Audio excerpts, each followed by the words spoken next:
మేము first of all మీరు Fatima medical college విషయంలో పోరాడిన విధానానికి కోసంగా మీకు మేము థ్యాంక్స్ చెప్తున్నాం సార్. అంటే మీ వ్యూ ఒక మెడికోసంకి ఆ విషయంలోనే మీరు ఎంత జెన్యున్గా ఉన్నారు, అసలు ఎంత మంచి పొలిటీషియన్ ఈ జనరేషన్లో అనేది మాకు అర్థమైంది. ఆ ఎంతోనే మీరు ఈ సొసైటీకి ఖచ్చితంగా దీన్ని మార్పు తీసుకురాగల ఉద్దేశంతో మేము అందరు మిమ్మల్ని కలిసి మా వ్యూ పాయింట్ చెప్పడం కోసం వచ్చాను సార్. మీ ద్వారా మీరు ఈ హెల్త్ సెక్టర్లో కూడా వినూత్న మార్పు తీసుకొస్తారని మేము ఆశించి మిమ్మల్ని కలుస్తున్నాం సార్. ఫస్ట్ పాయింట్, ఈ కామన్ మ్యాన్కి హెల్త్ కేర్ చాలా బర్డెన్ అయిపోయింది సార్. ఎంత బర్డెన్ అంటే ఒక యాక్సిడెంట్ అయితే ఆ యాక్సిడెంట్ అయిపోయిన తర్వాత ఒక రికవరీ అయ్యేకి ఇల్లు రోడ్డు మీద పడాల్సిన పరిస్థితి ఫ్యామిలీ అంతా. ఆ హెల్త్ కేర్ బర్డెన్ మీరు తగ్గించడానికి తీసుకునే యాక్షన్ ప్లాన్స్ అవన్నీ మీరు మీ వింగ్ వాళ్ళు మాకు చెప్పారు సార్. ఇలా మేము ఒక వింగ్ వేసామని మేము చెప్పేది ఏంటంటే సార్, మీరు ఆరోగ్యశ్రీలో చాలా మనీ మిస్యూజ్ అవుతుంది సార్. ఆరోగ్యశ్రీలో 100 ఇస్తే 50 రూపాయలు మిస్యూజ్ అయిపోతుంది ప్రైవేట్ కాలేజ్కి ఇవ్వడం ద్వారా. దాంట్లో ఇంకోటి, ఇప్పుడు మనం ఒక క్యాపిటల్ ఫార్మసిటీ డెవలప్ చేసుకుంటే ప్రతి స్టేట్లో ఒక ఫార్మసిటీని, అంటే అక్కడ మన మెడిసిన్స్ కావాల్సిన, మన ట్రీట్మెంట్ కావాల్సిన ప్రతిదీ, నీడిల్ నుంచి స్పాంజ్ వరకు, నెయిల్స్ వరకు ప్రతి ఒక్కటి మన మెడిసిన్లో వాడే ప్రతి ఒక్కటి. ఎందుకంటే మనం ప్రైవేట్ నుంచి కొనడం ద్వారా రూపాయి దాన్ని 10 రూపాయలకు అమ్ముతున్నారు సార్. అదే గవర్నమెంటే ఆ మ్యానుఫ్యాక్చర్ని మనం ఎస్టాబ్లిష్ చేసుకోగలుగుతాం 5-10 ఇయర్స్ యాక్షన్ ప్లాన్లో. మొత్తం బర్డెన్ తగ్గింది సార్. మా కామన్ మ్యాన్కి ఆ బర్డెన్ తగ్గింది. రూపాయి టాబ్లెట్ 10 రూపీస్కి అమ్ముతున్నారు, రూపాయిది ₹1.50 అమ్ముతుంది సార్ గవర్నమెంట్ చేస్తే. ఆ 9 రూపీస్ కామన్ మ్యాన్ మీద బర్డెన్ పడుతుంది సార్. ఫైనాన్షియల్ డబ్బు ఉన్న వాళ్ళు కొనుక్కుంటారు. అంత 70% ఆఫ్ పీపుల్ ఈ ఫైనాన్షియల్ బర్డెన్ వల్ల చాలా ఇదైపోతున్నారు సార్. దాని మీద కూడా మీరు యాక్షన్ తీసుకుంటారు, ఆ పాయింట్ వ్యూలో మీరు ఆలోచిస్తారు అనుకుంటాను సార్. ఈ మా ఆరోగ్యశ్రీలో జరిగే స్కామ్స్ మీకు మీ వింక్ ద్వారా మీకు తెలిసే ఉంటుంది సార్.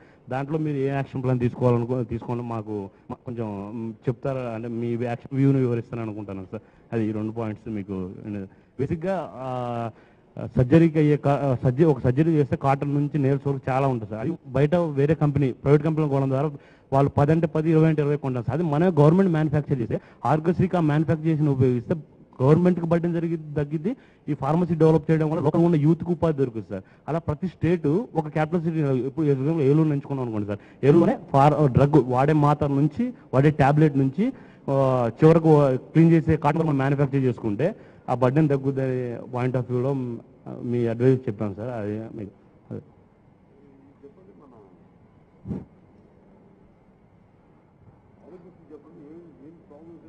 ఆరోగ్యశ్రీ సార్, మామూలుగా ఆరోగ్యశ్రీ గవర్నమెంట్ కాలేజ్ ఇచ్చామనుకోండి సార్, గవర్నమెంట్ హాస్పిటల్కి ఇచ్చామనుకోండి.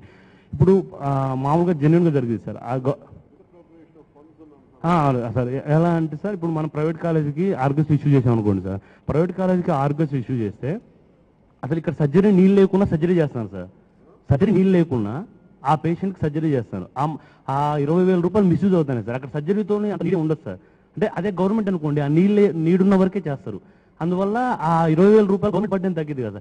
ఇప్పుడు ఎలా అంటే లేని పేషెంట్స్ కూడా క్రియేట్ చేసి మిస్యూజ్ అవుతుంది చాలా కాలేజీలలో. ఓవరాల్ స్టేట్ సార్ 100 రూపాయలు, మీరు అన్ని ఎగ్జాంపుల్ చెప్తాను, 100 రూపాయలు మనం ఆర్గస్ మీద గవర్నమెంట్ బయటకి ఇష్యూ చేస్తే 50 రూపాయలే క్షేత్రస్థాయిలో యూజ్ అవుతుంది, 50 రూపాయలు కార్పొరేట్ కాలేజ్ జేబులోకి వెళ్తాను సార్. మీరు దీన్ని అడ్డుకోవాలి. అలా బేసిక్గా దాంట్లో మేము local college sir, private college. మేము actual college actual overall issue మీద తెలుసు కదా సార్, అది మన పొలిటికల్ ప్రాబ్లం మీకు తెలుసు కదా సార్. అందుకని మేము యాజ్ ఏ ఓవరాల్ ఇష్యూస్ గురించి మాట్లాడతాం. ఎందుకంటే ఇక్కడ మా కాలేజ్ ఏ కాలేజ్ అని కాదు సార్, ఓవరాల్గా జరుగుతుంది సార్. బయట ఇచ్చే ప్రైవేట్ 50 పడకలు ఉన్న కాలేజ్ కూడా బయట మనం ఇస్తా అంటే ఆ 50 పడకలు ఉన్న హాస్పిటల్ కూడా ఇలా మిస్యూజ్ చేస్తాం సార్. ఇప్పుడు అవసరం కాడ సర్జరీస్, అవసరమైన ట్రీట్మెంట్స్, అవసరమైన ట్యాబ్లెట్స్, అలా. అదే గవర్నమెంట్లో మనం ఆర్గస్ని గవర్నమెంట్లో ట్రీట్మెంట్ చేయాలి, బట్ ఈ మిస్యూజ్ తగ్గిద్ది కదా సార్. అది పాయింట్. దానికి మన ఏరియా హాస్పిటల్స్ డెవలప్ చేసుకుంటే ఈ ఆరోగ్యశ్రీలో ప్రతి సంవత్సరం 25% ఫండ్స్ తీసుకొని 100లో 25 రూపాయలు అట్లా 5 సంవత్సరాలు పెట్టుకుంటే ఆ 100 రూపాయలతో ఏరియా హాస్పిటల్ 100 ఇయర్స్ లైఫ్ ఉండే డెవలప్ చేసుకోవచ్చు సార్. మంచి ల్యాబ్స్ కానీ, మంచి ఇవి కానీ, మంచి డాక్టర్స్ రిక్రూట్ చేసుకొని 18 to 3 అవర్స్ వాళ్ళకు సరైన వేతనాలు ఇచ్చి అలా మీరు ఇలా హెల్త్ సెక్టర్లో కామన్ మ్యాన్కి బెనిఫిషియల్ కూర్చొని, అంటే డబ్బున్న వాళ్ళు మాలాంటి ఫైనాన్షియల్ వెల్ఫేర్ చేసుకున్నారు సార్. కామన్ మ్యాన్ విషయాలు మేము చూస్తూ ఉంటాం సార్. రోజు హాస్పిటల్లో చాలా మంది పేషెంట్ 6,000 రూపాయలు సర్జరీ అయితే 6,000 రూపాయలు లేక చనిపోయడం ఉన్నారు సార్. 6,000 రూపాయలు మేము కట్టుకోలేమని వెళ్ళిపోయడం సార్. అప్పుడు మేము మనిషికి 2,000 వేసుకొని సరే బాబు 6,000తో చేసుకోవాలి బతుకుతావు అని చెప్తాను సార్. అది అంత దారుణంగా ఉంది సార్ పరిస్థితి బయట. మీరు ఈ ఎత్తకాల్లో చాలా బర్డెన్ సార్, ఇది వెళ్తే పెద్ద బర్డెన్ అయిపోయింది సొసైటీలో.